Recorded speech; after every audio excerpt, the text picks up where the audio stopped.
علم کا یہ منتہا ہے۔ اس کو اگر ہم اپنی آپ ذات کو بیچ میں سے نکال دیں گے تو ہم گرنا شروع ہو جائیں گے۔ تجھے کیوں فکر ہے اے گل دلے صد چاک بلبل، تو اپنے پیرہن کے چاکتو پہلے رفو کر لے۔ عائشہ رضی اللہ عنہ موت کی سکرات میں تھی، تو عبداللہ ابن عباس رضی اللہ عنہ نے آنے کی اجازت چاہی، تو جنگ جمل کے بعد سے بول چال بند تھی، کیونکہ عبداللہ ابن عباس حضرت علی کی طرف سے لڑے تھے باقاعدہ۔ تو آپ کے پاس عبداللہ بن زبیر اور مسور بن مخرمہ رضی اللہ عنہ بیٹھے ہوئے تھے، تو حضرت عائشہ رضی اللہ عنہ خاموش ہو گئیں، اتنا اثر تھا اس بات کا۔ تو ان کا حبر الامہ ہے اور ابن عم الرسول ہیں، اجازت دے دیں۔ تو حضرت عائشہ روئے جا رہی تھی اور ان کی بڑی چادر آنسوں سے بھیگ چکی تھی، ساری چادر۔ جب وہ آئے تو کہنے لگے اماں جان آپ کیوں رو رہی؟ آپ کے اور نبی کی ملاقات میں صرف اتنی دیر ہے کہ یہ جان نکلے اور آپ اللہ کے رسول کے پاس پہنچ جائیں۔ کہنے لگے عبداللہ مجھے دھوکہ نہ دے، کاش میری ماں نے مجھے جنا ہی نہ ہوتا، مجھے بہلاوا نہ دے، مجھے دھوکہ نہ دے۔ اور اللہ کے نبی نے کہا تھا یا عائشہ انہو لیہون علی الموت ان اریتک زوجتی فی الجنہ، عائشہ مجھے مرنا آسان ہو گیا ہے کہ مجھے پتہ چلا ہے تو جنت میں میری بیوی ہے۔ اور وہ رو رہی تھی۔ تو میرے عزیزو اپنی ذات کو نہ بھولو، اپنی ذات کو سامنے رکھو گے تو آپ ترقی کرو گے، اپنی ذات کو بھلا دو گے اور عیب پکڑتے پکڑتے، کمیاں پکڑتے پکڑتے آپ کو اپنا آپ بھول جائے گا۔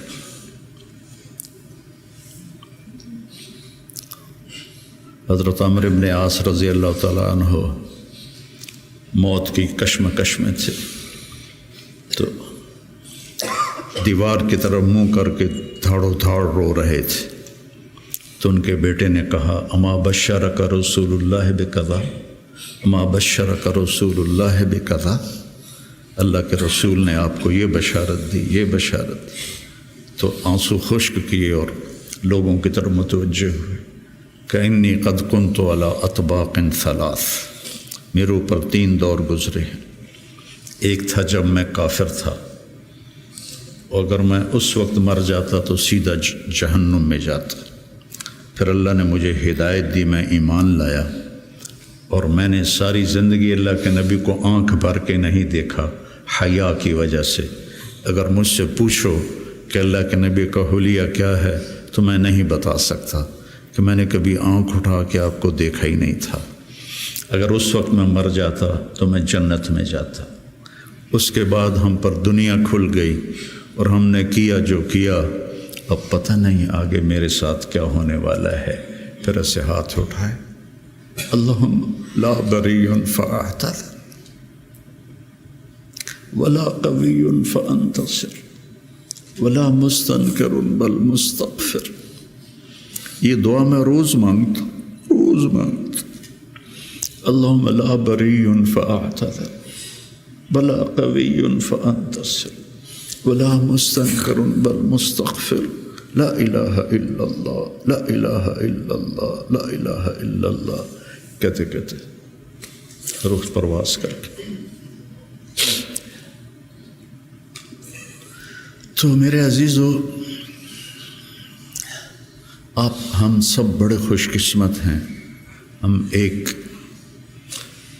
بہت عالی محنت میں لگے، اللہ نے ہم پر کرم کیا ہے، اللہ نے ہم پہ احسان کیا ہے۔ اس میں ترقی کی تو کوئی انتہائی کوئی نہیں، اللہ کو پا لینے کی جستجو نہ ختم ہونے والا سفر ہے۔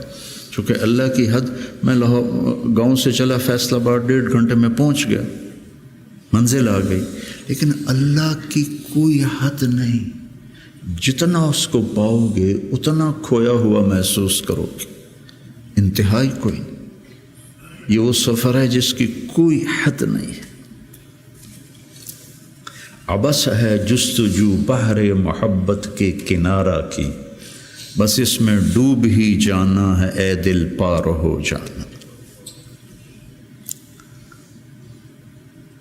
تو میری گزارش ہے اپنے ذات، اپنے آپ اخلاق پہ نظر رکھو، اپنے اعمال پہ نظر رکھو، عبادت کا ذوق پیدا کرو، قرآن کا ذوق پیدا کرو۔ میں کتنی تکلیف میں ہوں، اب تو میں بیکار گھر پہ بیٹھا ہوں، لیکن جب میں ایسے پہیے کی طرح گھوم رہا تھا تو میں 50، 60، 100 نفل روزانہ پڑھتا تھا، کہ میری اب بھی پڑھتا ہوں۔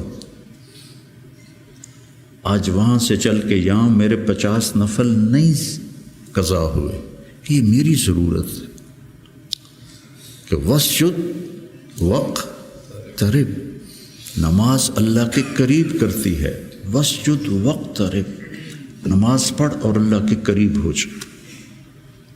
زبان پہ نظر ہو، آنکھوں پہ نظر ہو، کانوں پہ نظر ہو، اور اس میں سارے دین کے کام خیر کے ہیں، لیکن میرے عزیزو ہم اخریت للناس ہیں۔ ساری کمیوں کے باوجود تبلیغ کی ابھی بھی بننے کے لیے بہترین راستہ ہے۔ چھٹیوں میں آپ اپنا چلہ قضا نہ کیا کریں، مجھے تکلیف ہوتی، کیونکہ میرا جگر دل چیر کے دیکھو تو تبلیغ کے سوا کچھ نہیں۔ میں عملی طور پر نہیں جا سکتا، لیکن جہاں اس مبارک محنت کے سوا اور کچھ نہیں۔ میں آپ سے بھی یہ چاہتا ہوں، آپ کی کیفیات بچوں کی طرف منتقل ہوں گی۔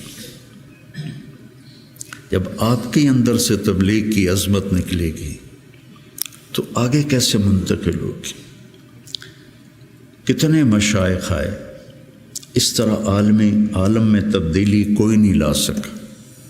کتنے خیر کے کام ہوئے، اس طرح عالم میں تبدیلی کوئی نہیں لا سکا۔ بنو امیہ کے حکام ظالم تھے، لیکن دعوت کی وجہ سے دین تو پھیلتا رہا۔ ولید بن عبد الملک کان جباراً، جو اس کے بارے میں لکھا ہے ابن کثیر نے، کان جباراً، معمولی باتوں پہ گردنیں اڑا دیتا تھا۔ سب سے زیادہ اسلام اس کی زندگی میں پھیلا۔ اور یزید بن معاویہ رضی اللہ تعالیٰ، اس کے زمانے میں شمالی افریقہ فتح ہوا ہے۔ عقبہ ابن نافع رضی اللہ تعالیٰ عنہ نے الجزائر کو فتح کیا اور مراکش کو فتح کیا۔ تونس حضرت عثمان کے زمانے میں فتح ہو گیا تھا۔ عبداللہ بن ابی سرح رضی اللہ تعالیٰ عنہ نے تونس کو فتح کیا تھا۔ تو ادھر یزید بیٹھا ہوا ہے، لیکن دعوت میں نکلنے والے تو مخلص تھے۔ تو میں تھا مسجد میں، تو میرے پاس 2 جماعتیں آئیں، پٹھانوں کی، پیدل چل رہی سال کی، کہ جی 6 تاریخ کو ہمارا جوڑ ہے، آپ تشریف لائیں۔ میں کہا یار میں تو فیصل آباد جا رہا ہوں، اگلے جوڑ میں آ جاؤں گا۔ کوئی تحریک، کوئی پیر، کوئی بزرگ اپنے مریدوں کو یہاں تک نہیں لا سکا کہ سال کے لیے پیدل چلے جائیں۔ تو آپ میری اولاد ہو، میرا سرمایہ ہو۔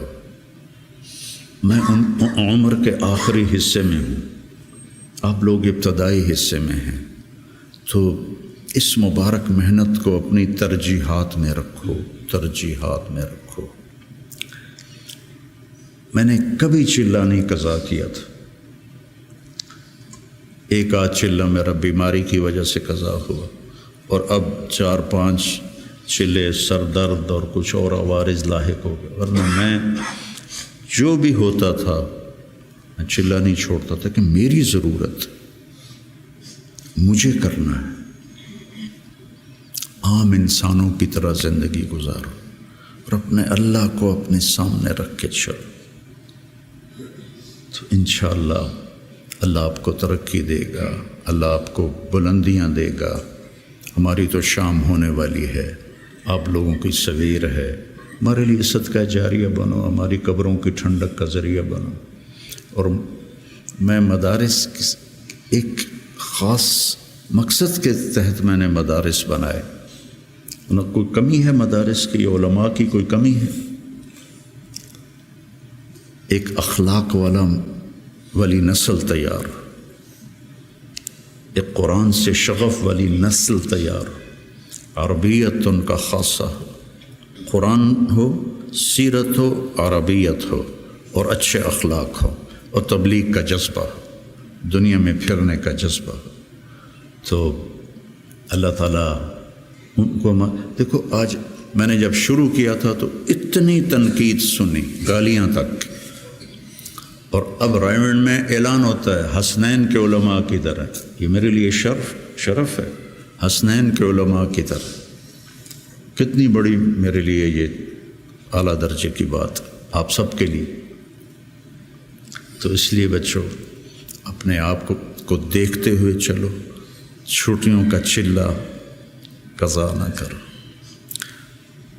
مولانا احسان صاحب ایک دفعہ چھٹیوں میں چلے گئے ساؤتھ افریقہ، وہاں شیخ اب مولانا زکریا صاحب وہاں گئے ہوئے تھے، تو انہوں نے چھٹیاں ان کے پاس گزاری، واپس آ کے چلہ لگایا،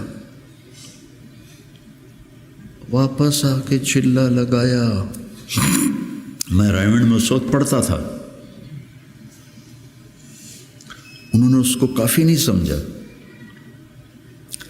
تو اپنے بننے کے اسباب میں سستی نہ کرو، ٹھیک ہے نا؟